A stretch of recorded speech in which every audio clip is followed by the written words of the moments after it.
Olá, bem-vindos a mais essa nossa conversa, onde a gente mergulha em histórias e ideias. Hoje o foco é David Goggins, um nome que é quase sinônimo de resistência sobre-humana, né? Exatamente. A gente pensa nele, vem à mente, sei lá, ultramaratonas impossíveis, recordes de barra fixa que parecem ficção. É isso. E para guiar nossa análise, a gente tem o livro dele mesmo, Nada Pode Me Ferir. Sim, e é importante dizer, não é só ele contando a vida dele. É quase um estudo de caso. O neurocientista Andrew Huberman, de Stanford, por exemplo, fala muito sobre como Goggins demonstra essa capacidade de, tipo, reprogramar o cérebro para lidar com dor, com a adversidade num nível extremo. É como se fosse um manual prático para criar resiliência, mais escrito com suor e sofrimento, né? Totalmente. E os temas que ele aborda, olha, são pesados. Superar traumas barra pesada mesmo. Abuso do pai, racismo direto, pobreza. E daí como ele constrói essa força mental que ele chama de calejar a mente. E essa ideia de responsabilidade radical, né? De assumir tudo e transformar o sofrimento em motor, em força. Isso. Então, a nossa ideia aqui é extrair esses momentos-chave, essas estratégias que ele usou, sabe? Tentar entender como essa mentalidade foi forjada e, claro, o que a gente pode tirar disso para a nossa vida, para os nossos desafios, mesmo que não sejam tão extremos. Perfeito. Então, vamos mergulhar fundo nisso, começando pela origem, que já é complexa, aquela infância em Williamsville, Nova York. Por fora, parecia tudo bem, né? Casa grande, carrões. Pois é, uma fachada. Mas por trás, a realidade era sombria. O pai, Trunis Goggins, dono do Skateland, uma pista de patinação. Em público, um cara carismático, mas em casa, um tirano. Abusivo, violento. O livro descreve coisas terríveis, né? Ele criança tendo que trabalhar até tarde no Skateland, aí ia pra escola quase dormindo. Exato, e tendo que esconder hematoma. Ele conta até de dormir com uma arma carregada debaixo do travesseiro aos 6 anos, por causa do pai. É pesado demais. Meu Deus. E as surras de cinto, o tal protocolo da humilhação, uma violência constante. E para piorar, depois veio o racismo, né, quando eles se mudaram. Sim, a mãe dele conseguiu fugir, num ato de coragem absurdo, e foram para Brasil, Indiana, uma cidade pequena, predominantemente branca. Aí ele sofreu racismo muito forte, direto. E pobreza também, passaram aperto depois da fuga. Essa fuga foi fundamental, mas o estrago já estava feito, imagino. O trauma. Com certeza. O livro fala do estresse tóxico constante. Isso gerou nele dificuldade de aprendizado, gagueira, ansiedade social. É interessante como ele compara duas professoras. Uma, a Emma Catherine, que teve paciência, usou repetição. E a outra? A outra, a senhora D, que basicamente desistiu dele, queria mandá-lo para a classe especial. Essa falta de apoio de quem acreditasse nele. Levou ele para um caminho complicado na escola, né? A história da cola. Sim, ele começou a colar direto nas provas. Não por ser malandro, mas como um jeito de sobreviver na escola, de não ser taxado de burro ou incapaz. E o racismo continuava pesado. Ameaça de morte explícita, com desenho de forca e tudo. Nossa, imagina o peso disso para um garoto. O isolamento, ser o único. O fardo gigantesco. E aí, claro, a adolescência foi meio perdida. Rebeldia, nota baixa, faltando aula, quase não se formou. Parecia que ia dar tudo errado. Mas aí vem aquele momento, talvez o mais famoso do livro. O confronto com o espelho. Aquilo não foi só se olhar, né? Não mesmo. Foi uma autopsia moral, assim. Uma honestidade brutal consigo mesmo. Ele se olhou e viu que estava se tornando um cara sem futuro, sem disciplina, só uma vítima. E foi ali que ele criou o que chamou de espelho da responsa. Accountability Mirror, em inglês. Gosto do nome. Espelho da responsa. Tem força. É sobre encarar a real, né? Exatamente. A ideia é essa. Se olhar no espelho e ser 100% honesto. Cadê as falhas? Cadê as desculpas? Cadê a falta de esforço? E usar essa verdade dura não para se destruir, mas para dar a partida na mudança. E ele fez isso mesmo. Raspou a cabeça, mudou a postura física, decidiu parar de culpar os outros e assumiu o controle. Assumir 100%. E aí começou a vir resultado. Ele se dedicou, melhorou as notas, conseguiu se formar no ensino médio, mas, claro, a insegurança ainda estava lá. Isso ficou claro quando ele tentou entrar na Força Aérea. E a raiva? A raiva do racismo, das dificuldades. O que ele fez com ela? Isso é muito interessante. Ao invés de deixar essa raiva consumir ele ou levar para o crime, ele começou a usar como combustível para se provar, para si mesmo antes de mais nada. Ganhar o próprio respeito pela disciplina, pela responsabilidade, foi uma virada-chave. Mas a vida dá voltas, né? Depois da Força Aérea, onde ele superou um medo de água, mas também teve outros percalços, veio outra fase difícil. Outro fundo do poço. Ele foi parar trabalhando numa empresa de controle de pragas, a Ecolab, turno da noite, um trabalho que ele achava humilhante. E engordou muito, chegou a 135 quilos. Ele se descreve como anestesiado, vivendo no piloto automático, sem rumo. Parecia que o ciclo de desesperança ia se repetir. O que mudou dessa vez? Foi um documentário Na TV. sobre o treinamento dos Navy SEALs. Ver aquele sofrimento extremo, aquela superação, acendeu alguma coisa nele, aí ele se olhou no espelho de novo, viu aquele corpo de 135 quilos e a decisão veio. Do nada, quase. Eu vou ser um SEAL. Uma decisão que parecia loucura total, né? Considerando o estado dele. Totalmente absurda. Ele tinha pouquíssimo tempo, menos de 3 meses, para perder quase 50 quilos e passar nos testes físicos e no teste de aptidão, o ASVAB, que eram super difíceis. Como ele começou? Por onde começar uma tarefa dessas? Com a marca registrada dele, brutalidade autoimposta, dieta maluca, horas e horas de exercício todo dia, bicicleta, corrida, natação. E aí as ferramentas mentais começam a aparecer de forma mais clara. Ele usava a música do Rocky para aguentar a dor das primeiras corridas, sabe? Going the distance. A disciplina total. Disciplina férrea. Se ele pensava em pegar um atalho no treino, ele se obrigava a voltar e fazer mais. Nada de moleza, mesmo sozinho. E não era só físico. Teve que ralar muito para estudar e passar no ASVAB. Conseguiu na segunda tentativa. E ele treinava no frio de Indiana de propósito para já ir se acostumando com a tortura da água gelada do BUD/S. Falando nisso, BUD/S, o treinamento dos SEALs. O livro pinta um quadro assustador. E 6 meses de provação constante, física e mental no limite. A primeira fase é a pior e culmina na Hell Week, a semana infernal. 5 dias e meio, quase sem dormir nada, molhado e com frio o tempo todo. Carregando bote, tora de madeira. É feito para fazer a pessoa desistir. É o objetivo. E o Goggins, ele não passou de primeira, né? Isso também é parte da história. Não, ele passou pela Semana Infernal 3 vezes. Na primeira, saiu com pneumonia dupla, quase morreu de hipotermia. Na segunda, teve uma fratura por estresse na tíbia. É impressionante como ele detalha não só o sofrimento, mas o que ele pensava, as estratégias que usava para continuar. Tipo aquela história dele, um colega, o Kenny Bigby, que roubaram a programação da semana para saber o que vinha pela frente. Mostra uma busca por controle, né? Sim, qualquer vantagem mínima. E a rivalidade que ele criou com o instrutor, o Psicose, Goggins focava em não mostrar fraqueza, em roubar a alma do instrutor para mostrar que a tortura não ia pegar.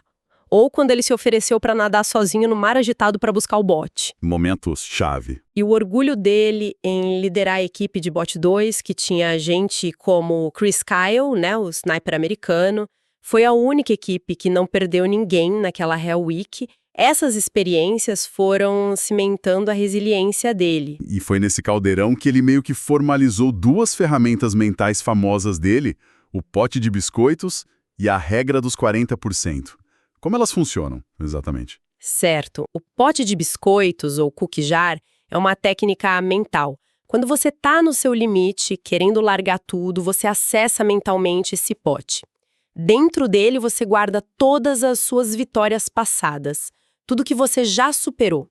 Coisas grandes, pequenas, não importa. Tem para se lembrar que você já foi capaz antes. Exato. É a prova concreta. Você já passou por coisa difícil e venceu. Isso te dá força para continuar no presente. É como um banco de dados de resiliência que você acessa. Interessante. E a regra dos 40%, o que significa isso? Essa é a ideia de que a nossa mente é programada para nos proteger. Ela mandou sinal de chega, não aguento mais, muito antes do corpo realmente chegar no limite. Goggins diz que quando essa voz grita, você provavelmente só usou uns 40% da sua capacidade real. Então tem mais 60% de reserva. Isso. Uma reserva que só é acessada se você aprende a ignorar esse desconforto inicial, essa voz que quer parar. Tem que treinar a mente para passar dessa barreira dos 40%. E tem aquele exemplo da outra maratona, a San Diego One Day, que ilustra isso de forma brutal. Nossa, perfeito exemplo. Ele decidiu correr 100 milhas, 160 quilômetros, com 3 dias de aviso, sem treino específico para essa distância toda. A motivação era nobre, arrecadar fundos para famílias de militares mortos, inspirado pela tragédia da Operação Asas Vermelhas. E a nutrição dele na prova era biscoito água e sal e shake. Só. E claro que o corpo dele quebrou, né? Totalmente. Lá pelo quilômetro 112, ele estava um trapo. Desidratado, rim falhando, urina com sangue, diarreia, pé em carne viva. Ele sentou na beira da pista, pronto para desistir. E aí? O pote de biscoitos. Exatamente. Ele ativou o pote. Lembrou de ter se formado no colégio contra tudo e todos, de ter passado no ESVAB, da perda de peso absurda, de ter sobrevivido às Wix, de ter feito o curso Ranger do Exército. Cada lembrança, um biscoito de força mental. Isso, cada memória era um lembrete. Você é capaz, ele levantou e, sofrendo horrores, terminou a corrida. Correu até um pouco mais, 162 quilômetros, só para ter certeza. A lição é forte, né? Mesmo para quem não corre ultra. Lembrar do que já superamos e desafiar o limite pode liberar uma força que a gente nem sabe que tem. O Goggins também tem uma relação muito particular com o fracasso, né? Não é o fim do mundo para ele. A história do recorde de barras fixas mostra bem isso. Mostra demais. Depois de uma cirurgia no coração, a gente já fala disso, ele precisava de outro desafio extremo. Decidiu quebrar o recorde mundial de barras fixas em 24 horas. Na época, eram umas 4.020 repetições. E não foi fácil. Ele falhou antes de conseguir. Sim, 2 vezes. A primeira tentativa foi num programa de TV famoso, o Today Show. Péssima ideia, ambiente errado, muita gente, barra instável, nutrição não tava legal. Falhou feio, com umas 2.500 barras. Mas aí vem o diferencial dele. A autópsia do fracasso. Exato! Ele não ficou se lamentando. Ele sentou e analisou friamente o que deu errado. Ambiente, equipamento, plano, mentalidade. Aprendeu com cada erro. Na segunda tentativa, num lugar melhor, uma academia de crossfit, equipamento certo, ele foi mais longe. 3.200 barras. Mas falhou de novo. Por que dessa vez? As mãos dele ficaram destruídas, ele teve rabdomiólise, que é uma condição séria. O músculo começa a se degradar, mais uma autópsia, mais aprendizado. A terceira tentativa Foi a que valeu. foi preparação total, luva especial, fita, plano de nutrição perfeito, equipe mínima, super focada. Ele até usou o recordista anterior como um alvo mental. E aí sim, 4.030 barras em 17 horas. O fracasso foi parte essencial do processo para chegar lá. Essa mentalidade de aprender com a queda é rara, mas a história dele ainda tem umas reviravoltas de saúde bem sérias, né? Coisas que ele nem imaginava. Sim, um inimigo silencioso. Ele começou a sentir uma fadiga absurda, uns sintomas estranhos. Teve que abandonar a ultramaratona Badwater em 2014 por causa disso. Correu atrás de médico, exame atrás de exame, e veio o diagnóstico. Um defeito no coração de nascença. Um buraco entre as câmaras cardíacas, chamado forame oval patente ou FOP. Que loucura. Fazer tudo aquilo, buds, ultras, com um problema no coração. É inacreditável, né? A ironia disso. Explicava muita coisa antiga, tipo a dificuldade dele se recuperar de doença respiratória. Ele precisou de 2 cirurgias no coração. A primeira não deu certo, o que deixou ele mais ansioso para a segunda. A Marinha até sugeriu a aposentadoria. Que ele recusou, claro. Óbvio. E, felizmente, a segunda cirurgia funcionou. Mas teve outra crise de saúde misteriosa antes disso, né? Que levou ele para um lugar bem fundo, mas também para uma descoberta importante. Isso. Depois daquela Badwater de 2014 que ele abandonou, ele teve um colapso geral, físico e mental. Sentia que estava morrendo, literalmente. Mas os médicos não achavam nada. Foi um período de muita vulnerabilidade. E nesse estado, ele teve tipo uma visão, uma reflexão profunda sobre a vida toda. Uma visão do leito de morte, como ele chama. O que saiu disso? Foi uma catarse, sabe? Ele confrontou toda a raiva que ele carregou a vida inteira. Contra o pai, contra o racismo, contra tudo. Percebeu que essa raiva foi um combustível, sim, mas também estava envenenando ele. E, surpreendentemente, ele encontrou paz ali, aceitação, conseguiu perdoar. Não pelos outros, mas para se libertar daquele peso. Uma transformação interna profunda. E a causa dos sintomas físicos misteriosos? Qual era, afinal? Veio de uma lembrança. Anos antes, um especialista em mobilidade, Joe Repensil, tinha falado para ele que ele era extremamente rígido, tipo cabos de aço. Aí o Goggins ligou os pontos. Anos de estresse, trauma, treino insano, tudo isso criou uma tensão muscular crônica absurda no corpo dele, principalmente num músculo chamado psoas. E essa rigidez toda estava afetando o corpo inteiro. Exato. O sistema nervoso, tudo, era a causa dos sintomas. E a solução? Alongamento. Mas não um alongamentozinho qualquer. Imagino que no estilo Goggins. No estilo Goggins, horas por dia de alongamento profundo, intenso, para liberar décadas de tensão acumulada e, aos poucos, os sintomas sumiram. Isso levou ele para uma nova filosofia, em paz, mas nunca satisfeito. Ele achou uma calma interna, mas sem perder a vontade de se superar. Que jornada, hein? É impressionante. Recapitulando um pouco a história toda do Goggins, é um testemunho talvez extremo, mas um testemunho poderoso da nossa capacidade não só de aguentar o sofrimento, mas de usar ele, de adaptar, de tirar força da adversidade. Com certeza. E o fio condutor é sempre a mente. A disposição de calejar essa mente, de encarar a verdade no espelho da responsa, de assumir o controle e transformar o obstáculo em degrau. Não é sobre procurar sofrimento à toa, mas entender que o crescimento está muitas vezes logo ali depois do desconforto. E esse ponto é crucial. Mesmo que a escala da vida dele seja fora do comum, os princípios, responsabilidade, encarar o desconforto, aprender com o erro, usar o passado como força, isso tudo serve para qualquer desafio, de qualquer tamanho. A história dele meio que nos desafia, né, a olhar para os nossos próprios limites, onde a gente está se segurando, qual conversa difícil no nosso espelho da responsa está sendo adiada, onde a mente está querendo desistir antes da hora. E fica essa provocação final, talvez. Que vitória do passado, seja ela grande ou pequena, que talvez esteja esquecida lá no fundo do nosso pote de biscoitos, pessoal, guarda uma força que a gente ainda não usou para encarar o hoje. Que reserva de capacidade existe logo ali, fora da nossa zona de conforto?